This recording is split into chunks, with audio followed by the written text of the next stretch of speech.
Bonsoir et bienvenue à tous. Le nombre de personnes infectées par la Covid-19 en Côte d'Ivoire a encore augmenté. On est passé de 626 à 638 cas, soit 12 nouveaux cas. L'on note également 25 nouveaux cas de guérison, portant à 114 le nombre de patients guéris de la maladie. Plusieurs villages de Marcory et de Cocody ne respectent pas les mesures barrières anti-Covid édictées par le gouvernement. Le préfet d'Abidjan en a fait le constat ce mardi de façon inopinée au cours d'une tournée dans ces bourgades. Vous le verrez dans ce journal. Et puis à l'étranger, pour aider les pays africains face à la pandémie du coronavirus et limiter les effets néfastes sur leur économie, le président français Emmanuel Macron a appelé à annuler massivement leurs dettes.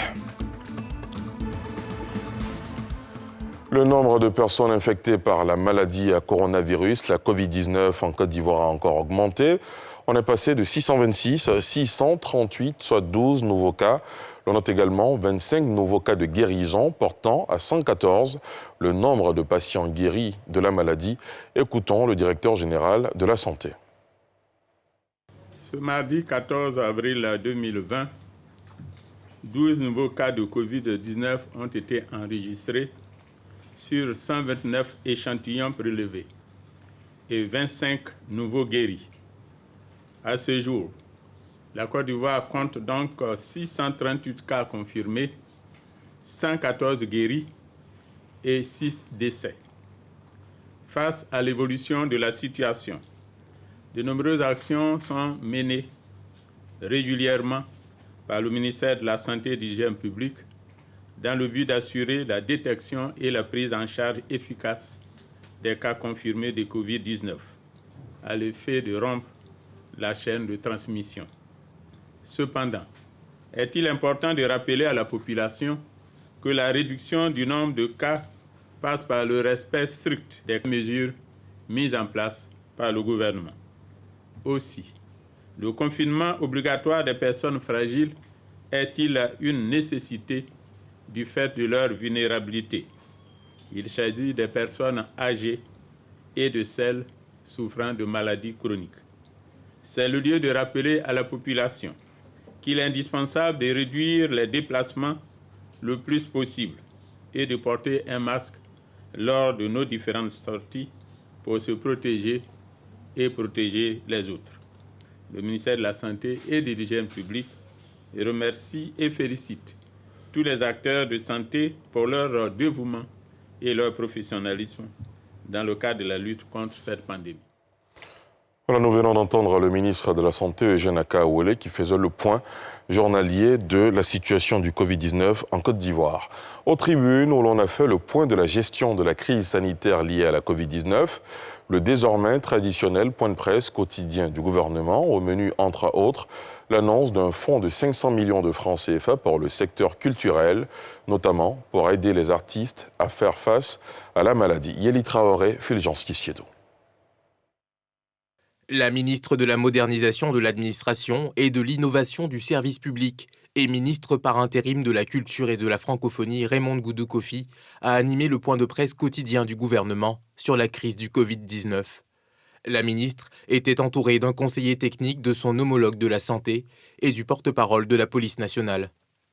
Elle a évoqué les mesures urgentes prises par le gouvernement pour venir en aide, notamment aux artistes. S'agissant du ministère de la Culture et de la Francophonie, un montant de 500 millions de francs CFA a été distribué aux artistes et hommes de culture en termes de paiement anticipé des droits d'auteur et des droits voisins, et aussi des dons en vivres et non-vivres à eux remis en guise de soutien. Quant au porte-parole de la police nationale, il a fait le point sur le suivi du couvre-feu dans la nuit d'hier à aujourd'hui.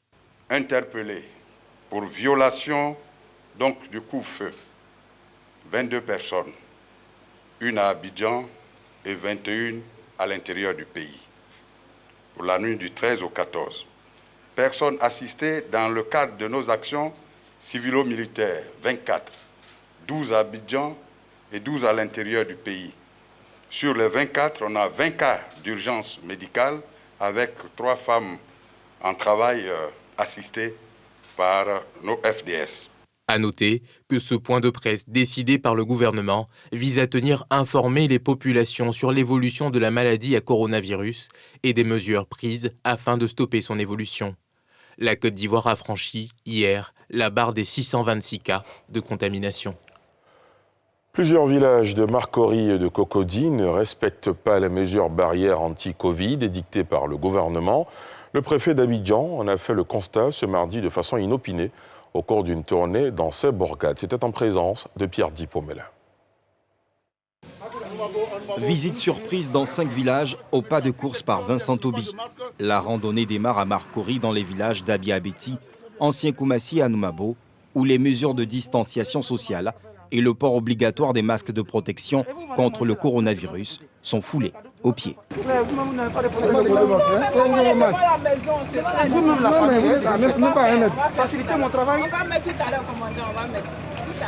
Le maire de Marcory qui l'accompagne dans cette sensibilisation fait par moments usage de la langue locale.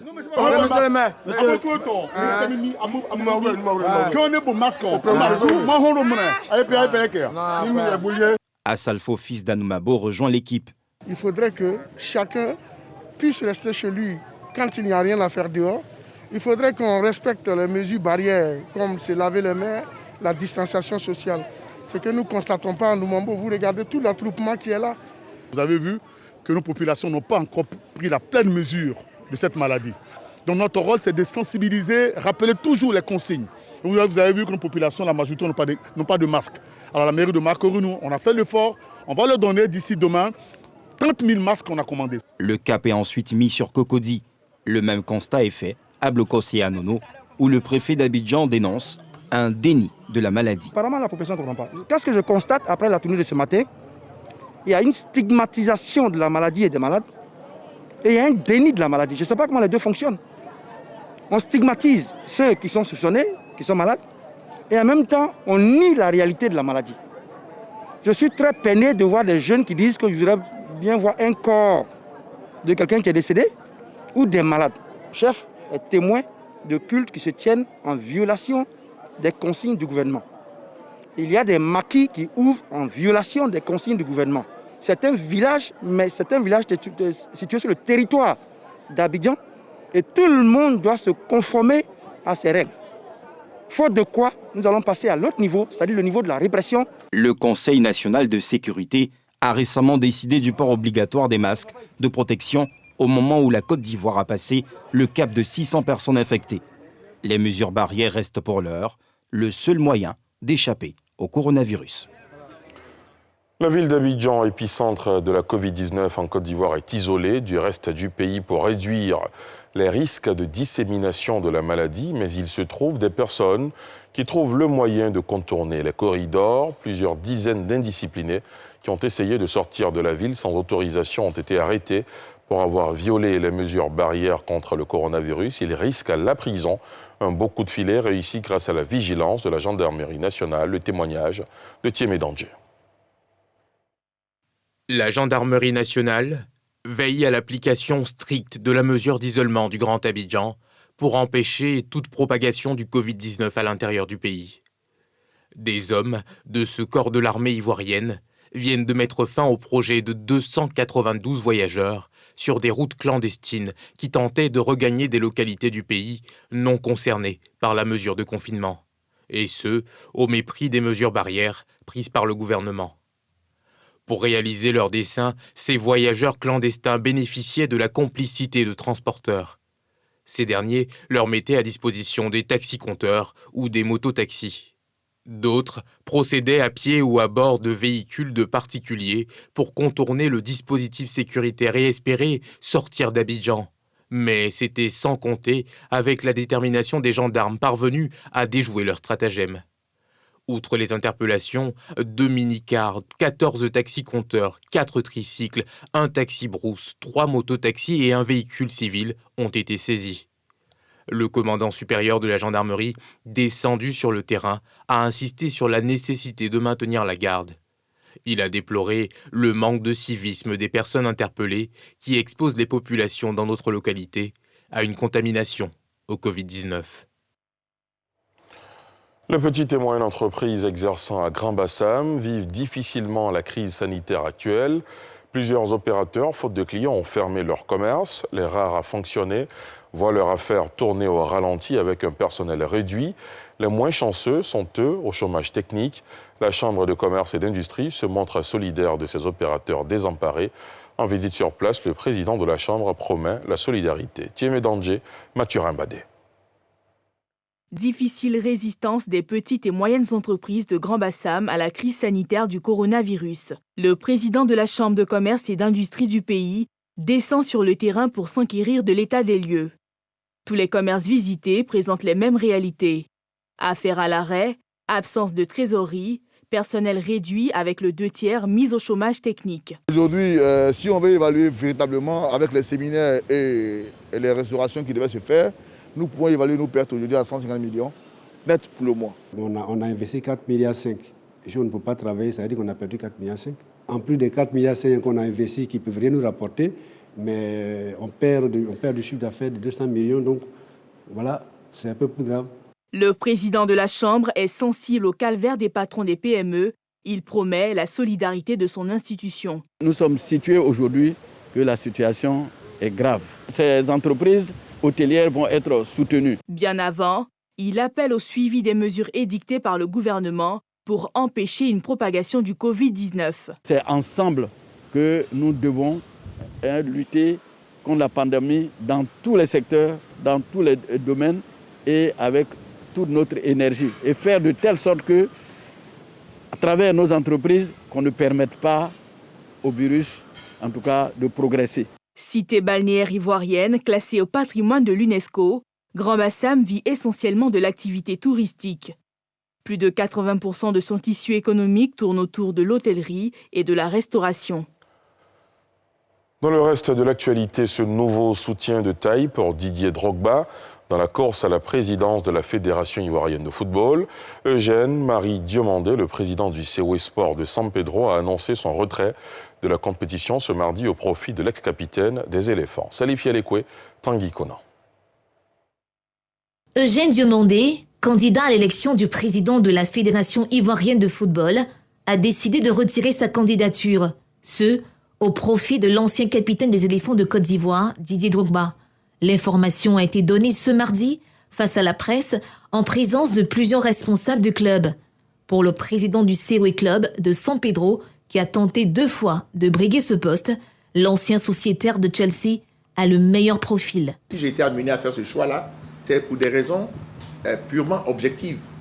Et ces raisons-là tiennent à la capacité à pouvoir rendre le football ivoirien compétitif au plan financier et partant donc au plan sportif. Le président du club portuaire est formel. Cette décision est le résultat d'une conviction, le renouveau du football ivoirien. Il ne s'agit pas d'un marchandage.